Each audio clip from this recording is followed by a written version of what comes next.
தோல்வி. அப்படியே என்ன பண்ணும், உங்க மேல இருந்ததெல்லாம் உங்களுக்கே என்னவும் குறைந்து போகும். ஆனா இங்க இந்த மனுஷனுக்கு இவ்வளோ பெரிய பிரச்சனை வந்தோம், அவன் குறைந்து போகாம இருக்க, அவன் தன்னை நம்பல, தனக்குள்ள ஒருவர் இருக்கிறாரு, அவர் பலத்துல நிக்கிறதுனால இவர் சொல்றாரு, என் ஜீவனின் பலன் அவரே, அதனால நான் அஞ்ச மாட்டேன்.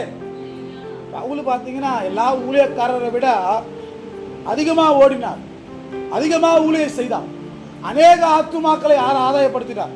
இப்ப பவுலுகிட்ட ஒரு நாள் இன்டர்வியூ எடுக்க, பவுல இவ்வளோ பெரிய காரியம் செஞ்சீங்க, இதுக்கெல்லாம் ரகசியம் என்னப்பா அப்படின்னு கேட்டா பவுல் சொல்லுவா, என்னை பலப்படுத்துகிற இயேசு கிறிஸ்துவினாலே.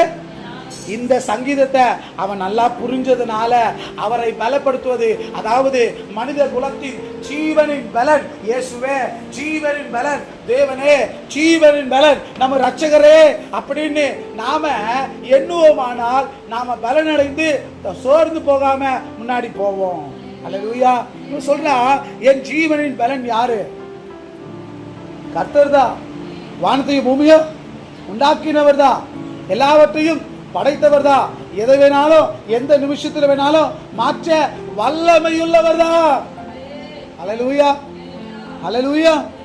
அதனால தான் பாருங்க, என் கர்த்தர் என் ஜீவனின் பலனானவர், என்னுடைய பலன் நான் அல்ல, என்னுடைய பலன் என் ஆண்டவர். அல்லேலூயா. பவுல் சொல்றார், என்னை பலப்படுத்துகிற இயேசுவினாலே நான் என்ன பண்ணுவேன், எல்லாவற்றையும் செய்வேன். ஆனா இந்த பலன் பவுல் எப்ப பெற்றுக்கொண்டான் தெரியுமா? அவன் வாழ்க்கையில அவன் பலவீனம் அடைந்த போதுதான் அவன் பலத்தை பெற்றுக்கொண்டான். அதே போல நீங்களும் நானும் பலவீனப்படும் போது ஒரு காரியம் புரிந்து கொள்ளுங்க, உங்களுக்கு ஒரு பலன் வருகிறது. அல்லேலூயா, அல்லேலூயா. பலவீன நேரத்துல பலனை பெற்றுக்கோங்க.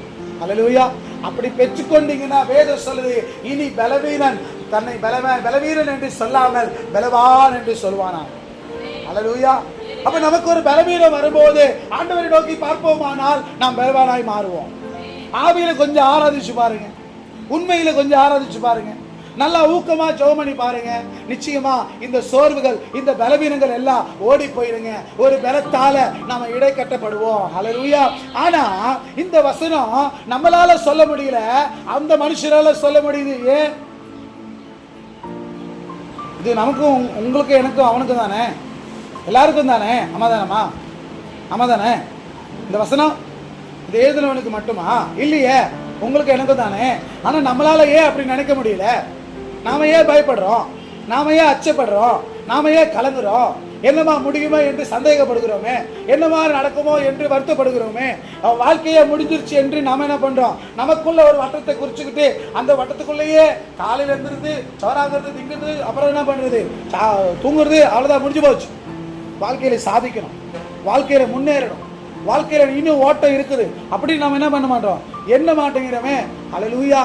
அதனால இவனுக்கு இல்லாத பயம் நமக்கு ஏன் வருது? இவருக்கு ஏன் பயம் வரல? பிரச்சனை இல்லாத வாழ்க்கை வாழ்ந்தாரா? இல்லையே. இங்க பாத்தீங்கன்னா கர்த்தர் வெளிச்சமா இருக்கிறாருன்னா நிச்சயமா அவர் எங்க போறாரு? இருள தான் இருக்கிறார். கர்த்தர் ரட்சிப்பா இருக்கிறாருன்னா நிச்சயமா அவர் வாழ்க்கையில பிரச்சனை இருக்குது. பிரச்சனை இல்லாம ரட்சகரை தேடுவாங்களா? சொல்லுங்க, தேடுவாங்களா? இயேசுவே சொன்னாரு, வியாதிஸ்தனுக்கு தான் யார் வேணும்? மருத்துவர் வேணும், இல்லையா? பாவிகளை தான் இயேசு ரட்சிக்க வந்தார், நீதிமானை ரட்சிக்க வரல. அப்போ யார் மனம் திரும்பணும்? நீதிமான் மனம் திரும்ப தேவையில்லை. ஒருத்தர் நீதிமா உண்மையா உத்தமமா வாழ்கிற மனுஷன் போய் நீ மனம் திரும்பன்னு சொன்னா அந்த உபதேசம் அவனுக்கு எப்படி இருக்கும்? உதவியற்றதா. அல்லேலூயா. அதே ஒரு பாவம் செய்து கொண்டு இருக்கிற ஒரு ஆத்துமாவை பார்த்து நீ மனம் திரும்பன்னு சொன்னால் அவனுக்கு அது உபகாரமா இருக்கும். அதனால வேதம் சொல்லுது, மனம் திரும்ப அவசியம் இல்லாத, மனம் திரும்ப தேவையில்லாத நீதிமான்கள் 99 பேர் இருப்பதை குறித்து ஆண்டவர் சந்தோஷப்படல. ஒரே ஒரு பாவி நிமித்தம் அவன் ரட்சிக்கப்பட்டா, அவன் மனம் திரும்பினா, அவனை நிமித்தம் கர்த்தர் என்ன பண்றாரு? சந்தோஷப்படுகிறார். அல்லேலூயா. அப்போ 99 பேர் அவங்க இருந்தாலும் அவர்களை நோக்கி பார்க்க வரல. ஒருத்தர் பலவீனமா இருக்கிறாங்க, ஒருத்தர் சங்கடப்படுறாங்க, ஒருத்தர் என்ன பண்றாங்க? அழுதுகிட்டு இருக்கிறாங்க, ஒருத்தர் வருத்தப்படுறாங்க. ஒரு குடும்பம் அங்க நிர்கதியா இருக்குது. அந்த ஒரு குடும்பத்துக்காக ஆண்டவர் வருவார். அல்லேலூயா. அந்த கொலைக்கரையில அநேகர் இருக்கிறாங்க, முடியாத மனுஷன் தான் இயேசு போனார்.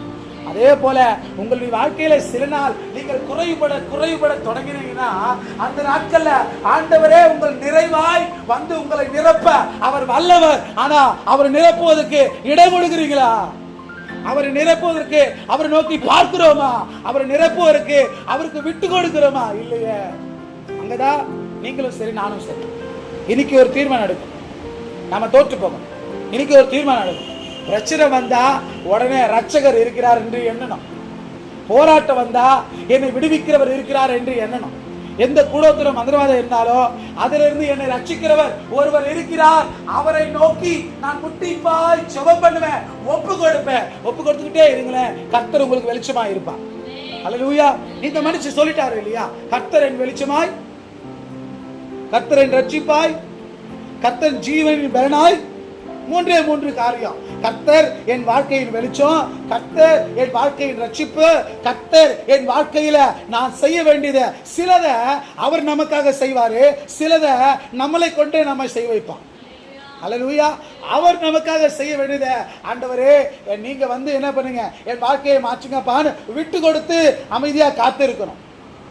நம்மளை கொண்டு செய்வார் இல்ல, அத அவருடைய பலத்தை பெற்று நாம செய்கிறவர்களாய் இருக்கணும். For prayer support, please contact these numbers.